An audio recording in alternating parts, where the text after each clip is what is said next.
Esse é o novo Galaxy Book 4 Edge, o primeiro notebook da empresa com os novos processadores ARM. Ele vem equipado com o Snapdragon X Plus, a versão de entrada e que tem como promessa principal durar pelo menos 20 horas ligado rodando vídeos, além de ter um bom desempenho. Esse vai ser um dos notebooks mais baratos com essa nova tecnologia para o próximo ano, e com o diferencial de ter todo o ecossistema Samsung e IA embarcada, então ele promete muito. Mas será que ele entrega? Eu passei a última semana usando esse notebook para entender. E claro, se você gostar, tem links de onde comprar com segurança na descrição. Mas a minha dica é você ficar de olho no nosso grupo de ofertas, que tá tanto no WhatsApp quanto no Telegram, e lá uma equipe dedicada fica de olho nas ofertas e nos preços mais baixos do dia e sai publicando. Então tem link aqui embaixo, dá para entrar pelo escolha.cc/grupo e agora roda a vinheta pra gente começar.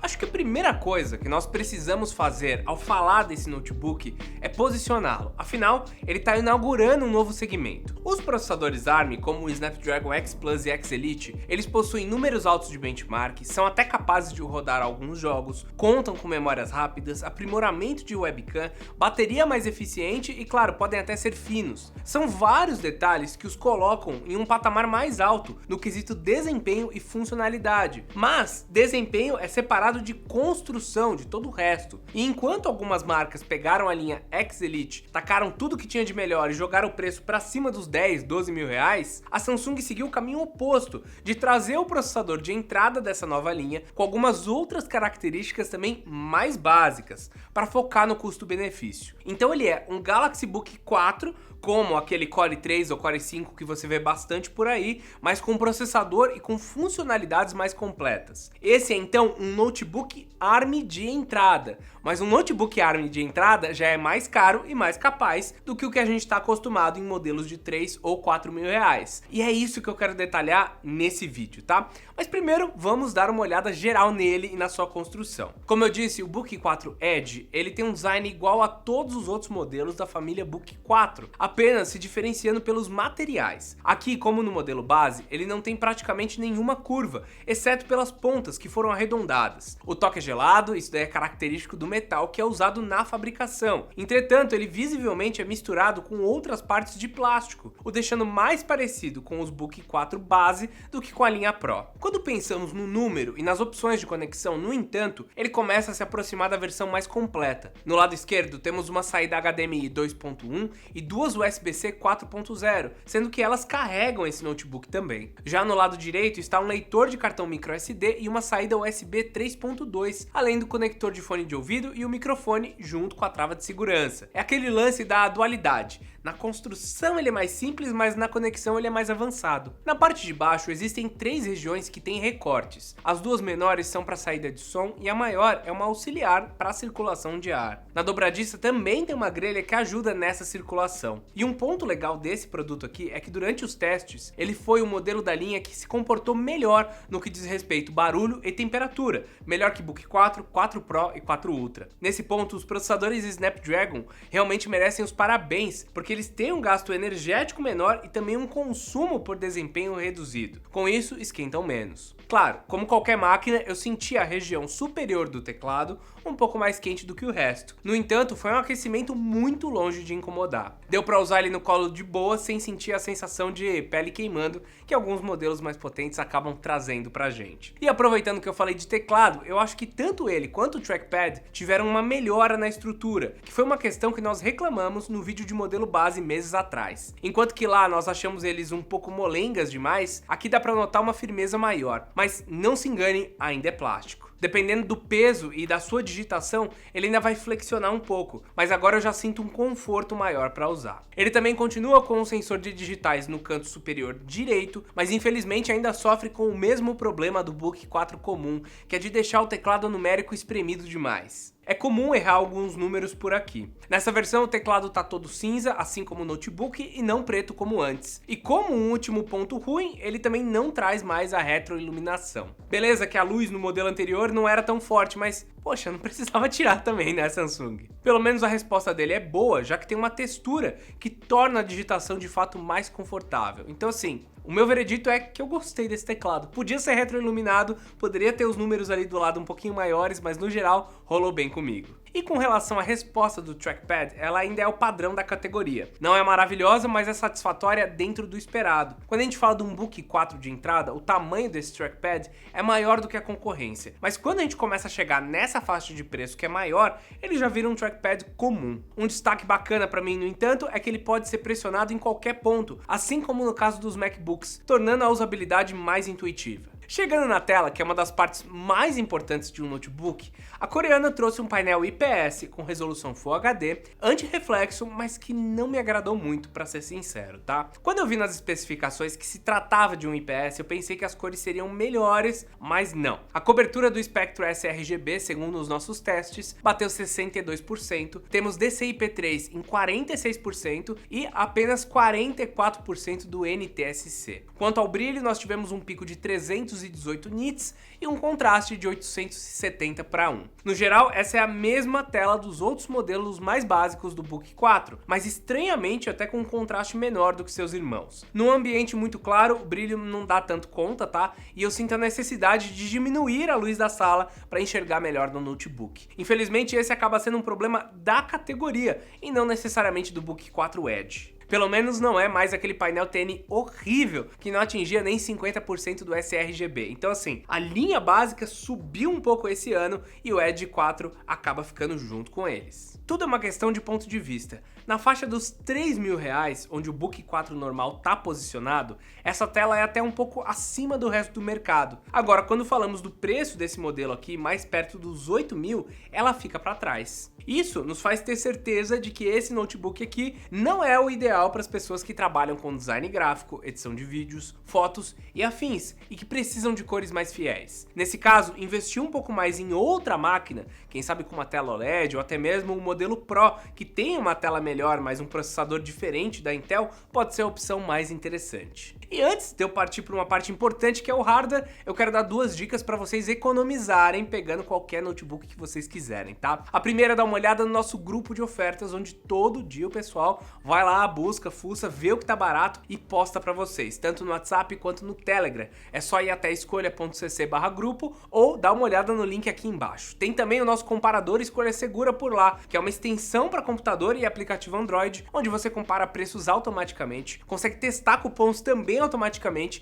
e criar alertas para sempre ficar de olho no melhor preço daquele produto que você quer. Tem link das duas coisas aqui embaixo e agora vamos voltar. Como eu disse lá no início do vídeo, esse cara aqui é o único modelo da família Galaxy Book que utiliza processador ARM, mas ele é também o único que tem apenas uma configuração na hora da compra. No momento que eu escrevo esse vídeo aqui, está disponível apenas a opção de Snapdragon X Plus com 512 de armazenamento e 16 GB de RAM. Lembrando que aqui ambas as peças são soldadas na placa-mãe, então você não tem como fazer um upgrade. Se você quiser um Galaxy Book que permita colocar mais memória ou mais armazenamento, é mais fácil seguir com o modelo Pro. Com isso em mente, vamos falar do desempenho desse processador. Será que ele entrega uma performance legal para o dia a dia? Eu vou começar trazendo alguns números para vocês. No Cinebench, ele conseguiu atingir um pico de 6.372 pontos no multicore e 1.095 pontos no single core. Na prática, isso quer dizer que ele está muito próximo do MacBook Air M1, o que eu considero um desempenho ok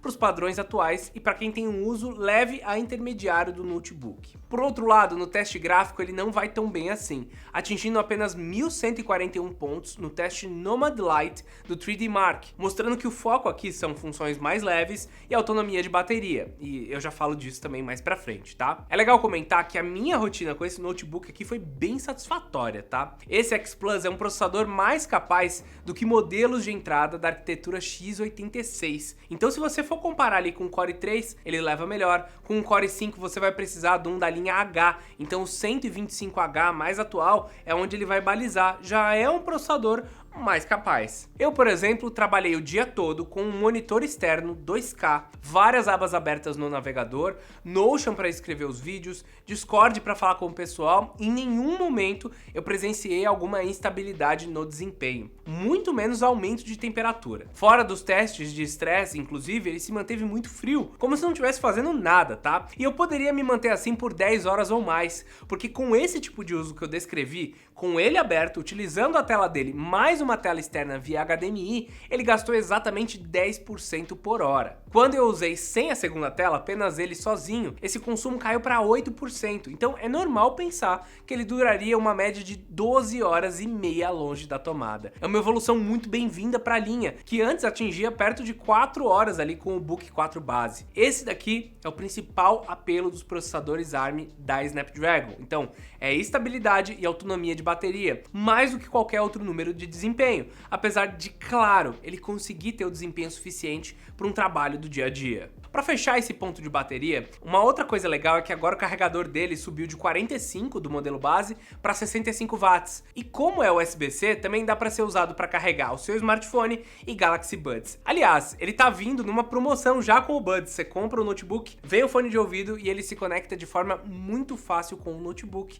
porque tem a questão do ecossistema, que é um dos principais diferenciais para você pegar um notebook Samsung e não da concorrência. Você consegue usar um tablet Samsung como segunda tela, colocar o seu celular na tela do computador ou até mesmo compartilhar algumas informações. Então, se você receber alguma mensagem no celular, ela aparece no computador. Você consegue também atender chamadas. Além disso, fones de ouvido vão transitar entre todos os seus equipamentos. E você ainda pode usar o teclado e trackpad do seu notebook para mexer outros devices. Então, realmente é um ecossistema bem completo. Só tem alguns probleminhas, tá? Porque depois de fazer todos os passos, algumas vezes esse ecossistema não funciona tão bem quanto eu esperava, dá uma quedinha ou algo do tipo. Mas mesmo assim, a gente não tem isso na concorrência. Então, se você tem outros equipamentos da Samsung, isso ajuda bastante. Felizmente, algumas outras ferramentas do ecossistema são muito boas, tá? O Quick Share me permite compartilhar arquivos muito rápido entre o meu celular e o notebook, ou até entre outros equipamentos, mas o principal para mim é, eu filmo no celular e mando rapidinho pro notebook, é muito tranquilo. O Multicontrol, como eu falei, também me permite utilizar o mesmo trackpad e teclado para botar para funcionar todos os meus equipamentos. Vale lembrar também que a Samsung traz algumas aplicações de inteligência artificial e tem também o botão dedicado pro Copilot, que eu quase não ando usando. Esse processador Snapdragon é capaz de fazer algumas tarefas com o IA, então vai dar para você criar imagem, vai dar para você fazer algumas coisinhas menores. Eu não sei se a gente vai usar isso no futuro, mas tá por aqui. Enfim, todos os notebooks agora estão trazendo, tá aí, vai aparecer para tudo que você for utilizar, mas a gente vai descobrir ainda no futuro se vai vingar ou não. Só que de nada isso adianta se o preço não for competitivo, né? E agora é o momento de eu falar de futuro, porque no momento do lançamento, o Galaxy Book 4 Edge, ele tá saindo por R$ 7.359 na promoção com o Galaxy Buds 3. Não tem por que fazer malabarismo, tá? Eu vou ser direto. Nesse momento tá caro, não tá valendo a pena. Porém, eu tenho um outro ponto de vista bem relevante, tá? O Dell Inspiron 14 Plus foi lançado por R$ 8.500 e agora tá R$ 8.800 com o mesmo processador. Não acho que vale também. E o Samsung já tá R$ 1.000 mais barato que ele. A Samsung tem esse histórico de acabar baixando um pouco mais o preço. E esse notebook pode se transformar em uma opção muito competitiva para quem procura bateria e desempenho. Principalmente quando ele ficar abaixo do MacBook Air M1, que tá bem fraquinho com 8 GB de RAM, mas ainda vendendo bastante por conta da bateria, tela e por conta do software. No fim, o Galaxy Book 4 Edge é interessante porque ele promete trazer tudo que a nova arquitetura ARM é capaz. Só que faz isso de uma forma mais em conta que os concorrentes e ainda com o ecossistema da Samsung, o que ajuda na produtividade. Mas, claro, tem que esperar o custo-benefício dele melhorar. Certeza que vai aparecer muito nas próximas promoções, então já entra lá no grupo de ofertas. Não esquece de deixar um comentário aqui embaixo, se inscrever se você gostou e, claro, eu espero vocês no próximo vídeo. Então é isso, meus amigos, e até mais. Tchau, tchau!